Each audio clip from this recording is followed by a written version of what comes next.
Hello, hello, hello! Ako po si Ian Luminario at iyan na nga.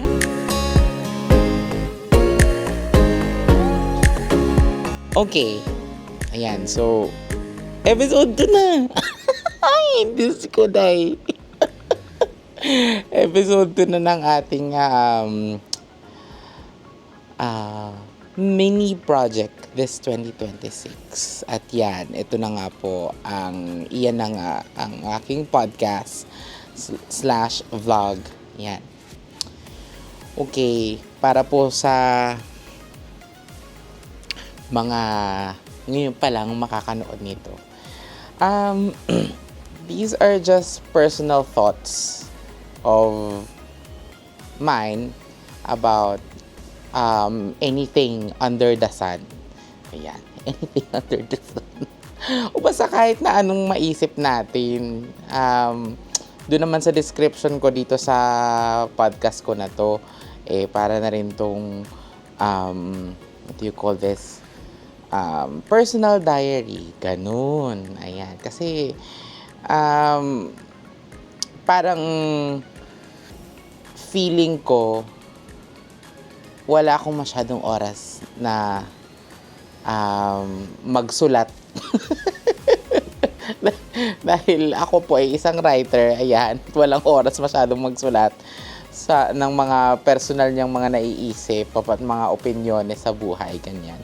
So, idadaan na lang natin sa vlog na ito, sa podcast na ito.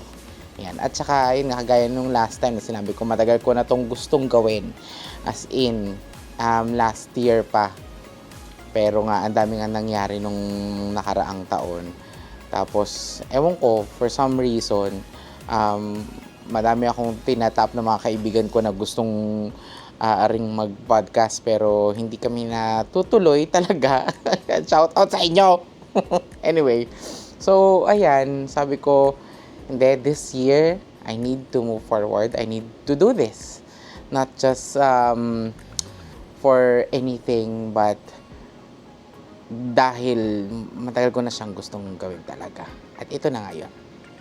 Anyway, so today, actually, this is parang sinut ko to January 11, 2026. Sunday. Today is Sunday. So, ngayong araw ko din siya balak ilabas. At yeah, last week, it's a big week for news kasi naghanda yung maraming mga kapatid natin sa media para i-cover yung ating tauna ng ginaganap na pista ng Poong Jesus Nazareno sa Maynila. January 9 yan, tuwing January 9. Pero January 8, nag-prepare na yung simbahan, marami ng mga deboto segment sa Quirino Grandstand. So, ganun yung parang tradisyon nung pista na yon, yung pista ng Poong Jesus Nazareno. So, mula doon sa Quiapo, yung imahen niya, dinadala doon sa Quirino Grandstand. Tapos, ibabalik ulit sa Quiapo. So, sabi ng mga historians, ay parang ito daw ay paggunita doon sa naging paglilipat ng imahen na yon, imahen ng Poong Jesus Nazareno, mula sa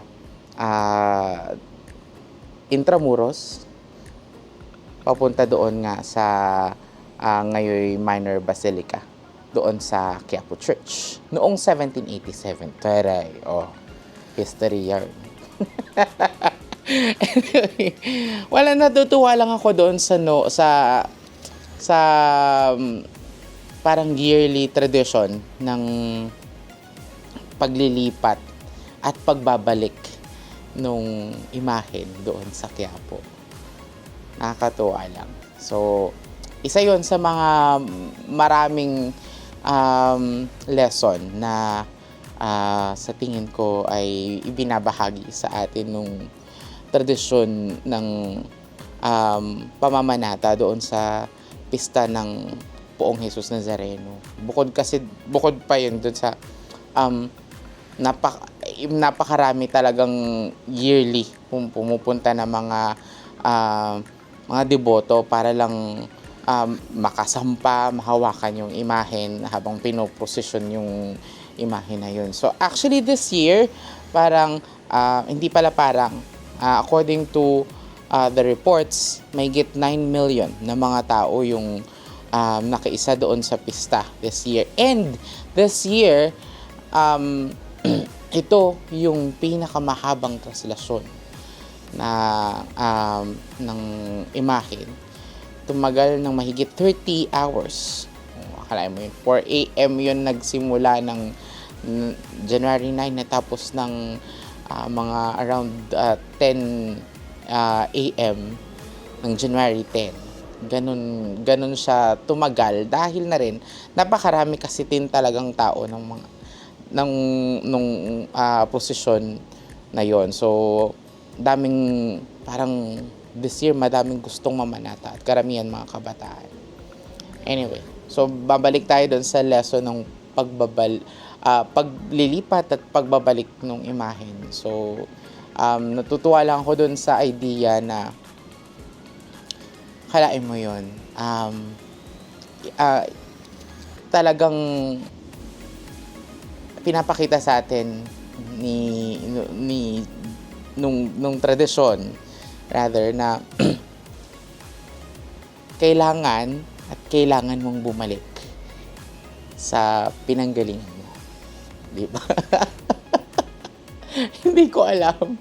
Pero yun yung parang isa sa mga pinakatumatak sa akin na realization. Oo nga, no, ang galing nung tradition, no, na kahit gaano kahirap, babalik ka pa rin sa pinanggalingan mo. At sa prosesong yun, hindi mo naman malayan marami ka na-inspire. O, diba? Which leads me to, ayan, nabanggit ko nung nakaraan na isa sa mga gusto kong pag-usapan ay how important it is to go back to our roots. Ayan, diba? Ayan. So, going back to our roots. Ayan, pagbabalik sa kung saan man tayo nagsimula. Yun. Anyway, para lang sa kaalaman nung ilan. So, ako po ay laking Parañaque. Actually, palipat-lipat kami ng bahay. So, tumira ako sa Quezon City for a while. Tapos, tumira ako sa Antipolo. Pero, growing up talaga sa Parañaque, ako talagang lumaki. Doon talaga sa bahay namin, doon sa Sampaloc Site 2. Ayan. Barangay BF. Parañaque City. Para doon sa mga hindi nakakaalam, yung lugar po na yun ay slum area. Sabi ng mga friend nating mga kekisor, is Kuala Lumpur, Malaysia.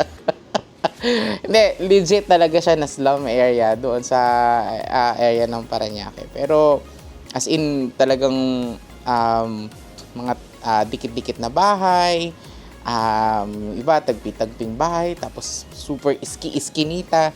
Yung bahay na tiniran ko noon early 2000, as in para makapasok ka doon, sobrang liit ng mga daanan. As in sobrang kikitid. Ganyan, yung mga napapanood nyo sa mga docu na tungkol sa kahirapan, gano'n. Shout out sa mga kaibigan kong video researcher. Ayan, pa naghahanap kayo ng mga kahirapan seats, mga gano'n. Oo, pero yeah, for picture purposes na lang din. As in, yung buhay namin nun, as in, mahirap talaga. As in, legit, mahirap. Hi!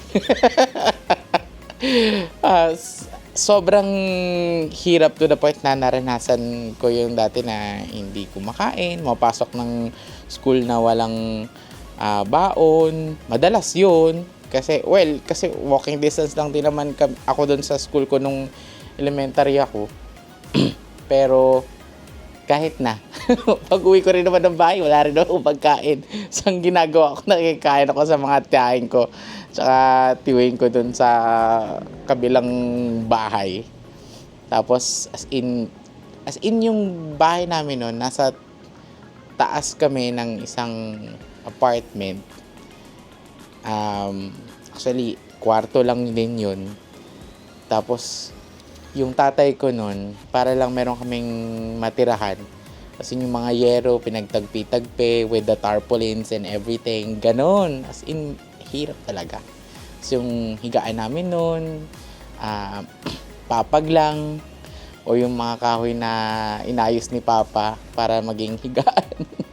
Tapos, wala pa kaming nun, konsepto ng kutsyon. Ano lang yun, banig-banig, ganyan. Tapos unan, kumot. Tapos may mga times na pag walang trabaho yung tatay ko,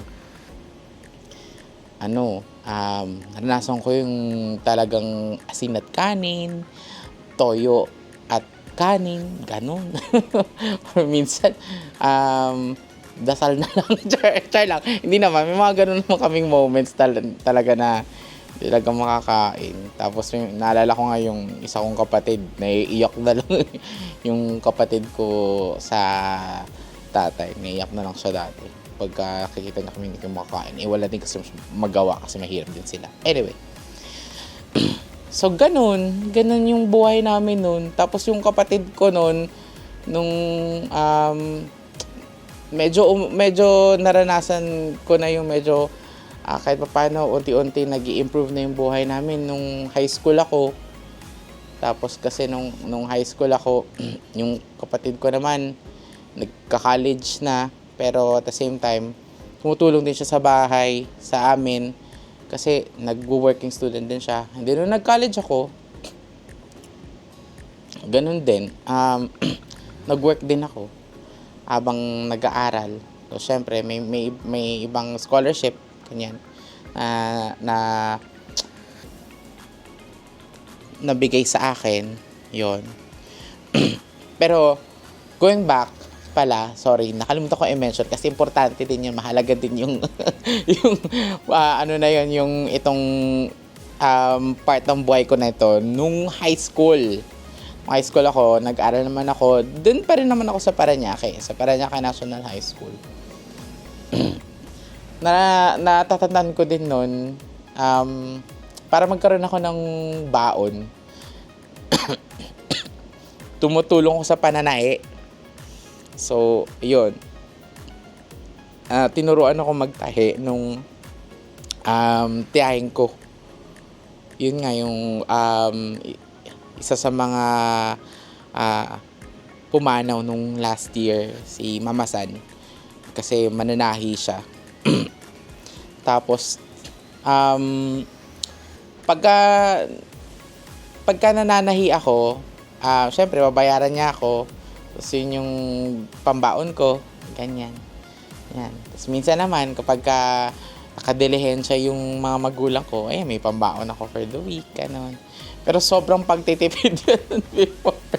Nung nag-aaral ako nung high school. Kasi,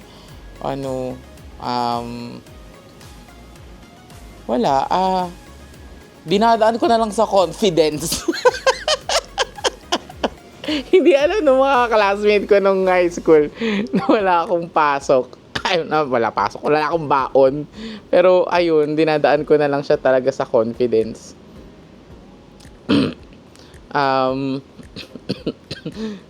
Tapos, minsan kapag mabait yung mga classmate ko, minsan nag-share ng mga baon, ganyan and stuff. Yan, so shout out sa mga high school classmates ko. I love you all. Yan, mahal na mahal ko kaya mga yan. Mga 4-2. Yan, section 2 ako nung graduate nung high school. Doon sa Parañaque National High School. But um, noon, sobrang dami namin. So, section 2 ako out of 40 plus section. Ganon. So, ano, char lang. Anyway, syempre may section 1 pa rin. Pero friends ko pa rin naman yung mga yun. Anyway, moving forward, nag-college na ako. Mahirap pa din yung buhay. Kasi syempre, kailangan kong mag-work. Kailangan kong masustain yung pag-aaral ko. Kailangan may pambaon ako. Kailangan mayroon akong panggastos sa mga projects. So, kailangan kong talagang tulungan yung sarili ko tsaka yung family ko din at the same time. So, nung nag-college ako, right after kong makapag-enroll, nag-apply ako agad sa fast food sa tawag dito sa Greenwich sa may Manila Cathedral. So sa Lyceum kasi ako nag-aral, Lyceum the Philippines University, LPU, Viva Pirata. Yes. Ganyan. So there, nung first year ako, ayun, habang nag-aaral, nagtatrabaho. Ang schedule ko noon, umaga kasi yung klase ko. Tapos after nung umaga kong klase, kumukuha ako ng mga tutorials. Ayan, so nag-tutor akong ng English sa mga foreign students noon ng hapon. Tapos right after noon, papahinga lang ng konti, papasok naman ako sa Greenwich. So mga 5 p.m. yun hanggang sa mag-closing. So, yun. Tapos yung work ko ng around 10, ganyan, 10 p.m. or 9:30, mga ganun. Tapos uuwi ako, yon. Tapos mag-aaral, gawa ng mga project and stuff. So yun, but that goes on for a year. Tapos after nun, nag-org din kasi ako. So sobrang active ko nun. Ang dami kong organization nung college. So, ewan ko, siguro innate na daw sa akin yung mga ganun, mga paandar ng mga pakikipag-usap, ganyan, public speaking, tapos engagements, tapos coordination, tapos ganyan. So, nag-student council ako noon. Actually, kahit nung high school din naman, nag-student council ako, tapos president din ng mga student orgs. Yan. Tapos, nag-scholar ako sa pagsali ko sa LPU Choral nun. So, makanta din po ako. Very late lang. Konti lang. Para lang makapag-aral. Scholarship. Ayun. Ayan. Anyway, nung after nun, so syempre, medyo nahirapan na din yung parang family ko nun sa pagpapaaral at pagsuporta sa akin, pati rin ako din, nahirapan na din. Kasi onti lang yung kinikita ko nun. Tapos parang palaki yung tuition fee sa mga bayarin. So I had to stop. Nag-stop ako mag-aral. Tapos nagtrabaho ako sa BPO for a year then. Sa Convergys dyan sa Glorieta 5. Tapos natanda ko pa yung account ko ng Gothy Ranker. Yan, mga ano yun, mga pampaganda, ayun, pantanggal acne, ganun. Shout out pala kay Dayan na apparently ka-work ko siya noon. Hindi ko siya kilala. Si Dayan, girlfriend ni AJ na bestie ko ngayon sa work. Na nakatrabaho ko din sa gym. Anyway, tapos moving forward, nung bumalik ako ng college, so, kasi gusto ko talaga makapagtapos. Natatandaan ko pa noon, bago ako actually mag-stop, as in, sobrang nalungkot yung buong faculty ng Filipino department doon sa college ko kasi president ako ng Filipino org noon. nag-ambagan yung mga yung mga teachers noon. Shout out kila um, Ma'am Sauko sa Malangit Nawa. Tapos kila Prof. Beer at Binibining Juan na advisor ko noon. As in, they're able to come up with some amount. Pero para lang yun sa mga hindi ko nabayaran nung past tawag dito, exams. Kasi gano'n naman doon parang makakapag-exam ka pero syempre hindi tawag dito, kailangan mong pa rin bayaran siya if you want to move forward to the course, anong ganun. Anyway, ang nangyari nun ay after kong mag-stop, nagtrabaho ako. Nung bumalik na ako sa pag-aaral ko, hindi rin pa rin siya madali. Kasi syempre, kailangan ko pa rin bayaran yung mga exams ko noon. So, nagtatrabaho pa din ako. Tapos, nung pag-graduate na ako, doon na yung parang medyo pinakahirap na ako. To the point na nag-model kami noon, magawa ng mga fashion shows. Tapos yung ibang mga kinikita namin doon, yun yung mga pinambabayad ko sa tuition fee. Kasama ko noon yung best friend ko, si Aaron, na nakasama ko din sa bahay for long time.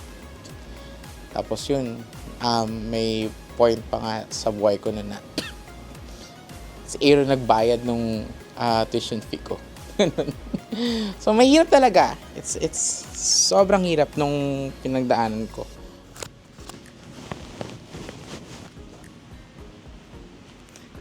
Ayan na. So, sorry. Wait lang. Mabalik tayo. Ay. Anyway. So, yeah. Balik tayo. Anyway, so yun nga, natandaan ko pa noon na parang dapat hindi ako marcha kasi wala na akong pera noon. Parang ang dami ko ng utang, ganyan. Tapos, there's this one guy, this one person noon sa school ko. Actually, part siya ng parang mga higher officials ng school ko nun. Tapos, minatawag niya lang ako sa office niya. Sabi niya sa akin, "Hi Ian, kumusta ka na?" Kumusta na kami? Chit-chat ganyan. "Hello sir, kumusta po?" Ayan. So, bakit po pala? Bakit niya po ako pinatawag? Tapos parang, kwentuhan kami about life. Tapos about paano ako nagagawa yung mga ginagawa ko kasi active ako nung college and at the same time still working and at the same time I was able to still study well na hindi naman ganun kataas yung mga grades ko na as in super taas like kanyan mga cum laude levels ganun. Pero maayos siya, average. Siguro above average, kanyan. Pero hindi rin siya talagang bagsak ng bagsak. Never naman akong nagkaganon. Anyway, parang sabi niya sa akin, "You know what, naalala ko yung sarili ko sa'yo. Kasi noon daw, pinadala siya sa Australia. Tapos mag-isa lang siya doon. Tapos parang sort of a lesson din daw. Tapos para lang makapag-aral siya doon. Suportahan niya rin yung sarili niya. Nagtatrabaho siya. Ganyan. Tapos ayun, natuwa lang ako na binigyan niya ako ng sobre. Ayan. So, this one. Ayan. sabi niya sa akin, sana ito, makatulong to para mag-build up ka ng future mo. And I'm really wishing you well. And I see na malayo ang mararating mo. Madami ka pang magagawa. Yan. And sana, when the time comes na okay ka na, at medyo nakakaluwag ka na, sana ito, you pay it forward. Yan. Ayun. Wala, naiyak na lang ako nung time na yun nang kinakausap na ako nung officer na yun. Di ko na siya papangalanan kasi sabi niya sa akin, huwag ko na daw banggitin yun. Pero, syempre, isa yun sa mga core memory ko of my journey, of my process of going back to my roots and moving forward, di ba? So, yun. Atuwa lang ako na talagang sa buhay lang din talaga. Gugulat ka na lang na may mga tutulong sa'yo na hindi mo inaasahan.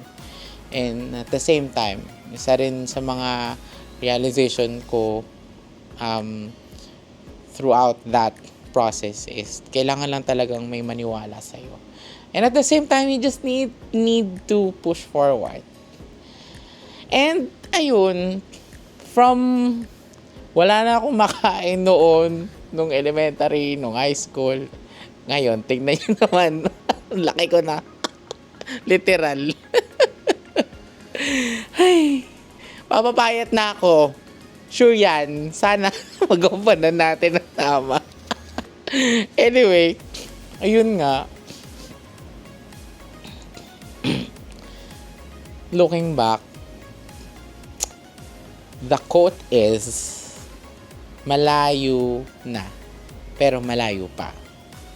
So, ngayon, nakapagtrabaho ako sa dalawang malalaking TV networks dito sa Pilipinas. And hindi rin naman ganun ka tawag dito. So, nahihirapan akong tapusin tong vlog na to. Hindi ko alam bakit. Hindi. So, yun. I was able to work with two of the biggest TV networks dito sa Pilipinas. At, yun, kahit papano, bigyan ako ng pagkakataon na magawa yung mga gusto ko. And at the same time, hindi na ako kagaya nung dati. So, yun. Nakakatuwa lang din na ang dami ko nang nalagpasang pagsubok. Diba? Tapos ngayon, parang compared noon, minsan nga, nagkukwentuhan kami nung bese ko, si AJ. So, nung nasa former company namin, kami, dati parang sobrang luxury ng pagkain sa labas. Legit. Kasi dati talagang lang kami, kantin, ganyan. 7-Eleven, gano'n. O super baon, gano'n. Luluto sa bahay.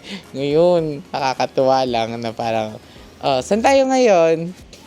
Dito tayo. Okay. May ganun na. Gusto mo yun? Walang masyadong hirap. Pero mahirap pa din kasi dami pa rin namin binabayaran. Madami pa rin kaming responsibilidad. Yun nga lang din yung catch nun kasi parang habang nagbabago yung lifestyle mo, nag-e-evolve yung lifestyle mo, lume-level up yung lifestyle mo, lume-level up din yung mga responsibilidad mo. So yun din, parang another challenge. Ang tawag naman daw doon ay adulting. Ayan na nga. At ang pagsubok ng mga trentahin. Ay, yung mga middle class na mga nagtatrabaho 9 to 5. Sa aming kaso naman, parang halos round the clock na kami nag-work. Pero yun, um, isa din sa mga parang gusto kong alalahanin din na dapat kahit anong mangyari sa buhay mo, dapat hindi mo makalimutan kung saan ka nanggaling, kung saan ka nagmula. Kasi yung mga napagdaan mo nun, yun yung mga nag-build sa character mo, yun din yung mga nag-build sa morals mo, sa values mo, yun din yung mga tumulong sa'yo para magawa mo kung ano man yung mga ginagawa mo ngayon. At kung paano ka ngayon nakakausap o nakakasalamuha ng mga taong malapit sa'yo ngayon at mga taong gusto pang ma-inspire sa'yo. So, yun. I'm just happy in that sense na malayo na nga yung narating ko sa buhay. Yun. This is not something to brag, but just to say and to express yung relief ba. Kahit paano relief. Kasi kaya nga nasabi ko, mahirap pa rin naman yung buhay ngayon in this economy, in this environment, 'di ba? Ang daming mga challenges. Pero yun nga, with God's grace, sa awa ng Diyos, sa tulong na rin ng mga mahal ko sa buhay at ng mga taong nakakakita, those people na nakaka-appreciate ng mga ginagawa ko. Ayan. So, nagpapatuloy tayo. Ayun. Moving forward, sabi nga nila, there's no way but up. So, yun yung wishful thinking natin. Na sana mas mag-level up pa yung buhay natin. Hindi lang dahil gusto natin ng maging mayaman, marangya, o magkaaminan na. Lahat naman gustong yumaman, di ba? Pero syempre, gusto natin yung yumaman tayo dahil on our own merit at sa magandang paraan, di ba? Hindi dahil sa illegal. Wag illegal, wag gagawa ng masama, wag gagawa ng krimen, ganun. Basta yumaman sa malinis na paraan. Alam nyo na yan. Ganun. Pero naisip ko nga minsan, char lang. Hindi. Hindi natin gagawin yun. Magpapatuloy tayo na malinis yung konsensya natin sa mga ginagawa natin. Magtatrabaho tayo ng tama at masaya. Ayan. Actually, ngayon nga, ang dami-dami ko pang kailangan gawin. Pero, hindi. Commitment ko to sa sarili ko. Kailangan kong magpatuloy dito sa project na to. Gets? Okay. Yan. So, yun na nga. Pero, alam nyo yun, di ba? Parang, siguro kung meron akong parang habang buhay na tinatanong ko sa sarili ko na na parang question simula nung magkaroon ako ng muwang sa buhay, tapos naramdaman ko yung hirap ng buhay. Parang paano kaya kung pinanganak akong mayaman, diba? Parang ewan ko kung natatanong nyo rin yun sa sarili ninyo, diba? Shit, paano kaya kung pinanganak akong mayaman, diba? Paano kung hindi pong noon hindi ako gumigising sa maingay na papag, ganun. Yung tipong nung bata ako yun, o yung may muwang na ako na meron akong katulong, yaya, ganun. Tapos may nakapag-travel, nakapag-Disneyland, mga ganon. Anyway, siguro may purpose din talaga si Lord. Kasi, siguro kung mayaman ako na pinanganak, siguro mahihirapan ako in real life. Kasi, truth is, ang buhay talaga hindi madali. So, yun. That's another thing na I'm thankful for na, oo nga, dahil mga sanggano yung mga tropa ko nung nung bagets pa ako dun sa Sampaloc. Kahit pa paano, medyo matibay-tibay yung sikmura natin. Pero hindi din pala. Kasi nung nagtrabaho ako, may mas malala pa, may mga na-encounter ako na mga mas malala pala. Yung mga nag-cause sa akin ng mga mental health disorder ko. Ayun. Hanggang ngayon, nagme-medicate pa rin ako dahil sa mga na-inflict na trauma sa atin. Anyway, siguro yun lang muna for now.